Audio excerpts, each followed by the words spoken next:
अगले जन्म मोहे बेटी न कीजो। अगर दूसरा जीवन जीने का मौका मिले मुझे कभी तो शायद मैं कभी लड़की नहीं बनना चाहूंगी, क्योंकि इस दुनिया में लड़की होना मतलब बचपन से ही डर के साथ जीना। आखिर मैं ऐसा क्यों कह रही हूँ, चले जानते हैं आखिर इसके पीछे मसला क्या है।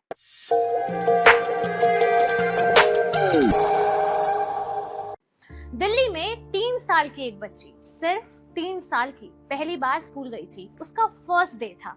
शायद उसने सुबह उठकर अपनी मम्मी को बोला होगा, मम्मा मैं अच्छी लग रही हूँ।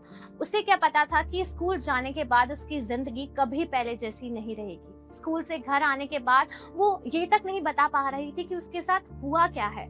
फिर पता चला कि 57 साल के एक केयर टेकर ने उस नन्ही सी बच्ची का रेप किया है। 3 साल, 3 years old। अब बताओ उसने क्या पहना था? School uniform. और सबसे घटिया बात पता है क्या है? उस आदमी को बेल मिल गई। बेल मतलब इस देश में एक बच्ची की चीखों से ज्यादा कीमती एक रेपिस्ट की आजादी है।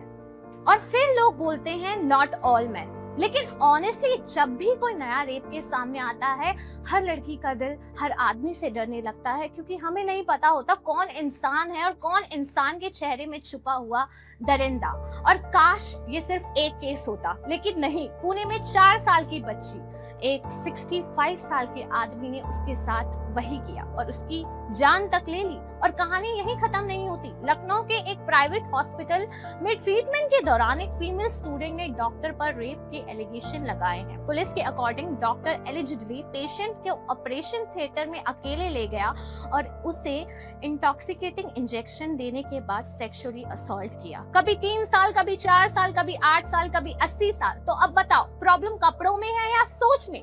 हर बार जब कोई रेप के सामने आता है तो हर घर में सिर्फ लड़की को ही समझाया जाता है, देखा इसलिए हम तुझे बाहर जाने से मना करते हैं, इसलिए हम तुझे बोलते हैं जल्दी घर आ जाया कर, इसलिए हम तुझे छोटे कपड़े पहनने से मना करते हैं। लेकिन कभी किसी लड़के को ये नहीं सिखाया जाता कि कंसेंट क्या होता है, इज्जत क्या होती है, और एक औरत इंसान होती है, कोई ऑब्जेक्ट नहीं। और उस वक्त हर लड़की के मन में बस एक ही बात आती है, काश मैं लड़का होती। सच बताऊं, इस दुनिया ने लड़कियों को जीना नहीं सिर्फ बचना सिखाया है। बचपन से लेकर अडल्टहुड तक हम लोकेशन शेयर करते हैं, कैब का नंबर भेजते हैं, फुटस्टेप्स सुनकर डर जाते हैं। और फिर भी लोग पूछते हैं why are girls always scared? Scared? हम स्कैर्ड नहीं, हम थक चुके हैं हर न्यूज हेडलाइन से, हर कैंडल मार्च से, हर फेक प्रॉमिस से, हर strict action will be taken से। पता नहीं क्यों हर बार ये दुनिया हमें ऐसे मोड़ पर ला देती है, क्यों ये दुनिया अपनी पिछड़ी सोच से हमारे सपने जला देती है, क्यों हर बार हमें ही त्याग करना पड़ता है, कुछ लड़कों की हैवानियत का परिणाम हमें ही क्यों भरना पड़ता है, क्यों कोई उन लड़कों के खिलाफ आवाज नहीं उठाता, अपने कड़वे शब्दों से कोई उन्हें क्यों नहीं डराता है। ये सारे कड़वे शब्द सिर्फ हमारे लिए ही क्यों होते हैं और आखिर में हर बार हम ही क्यों रोते हैं।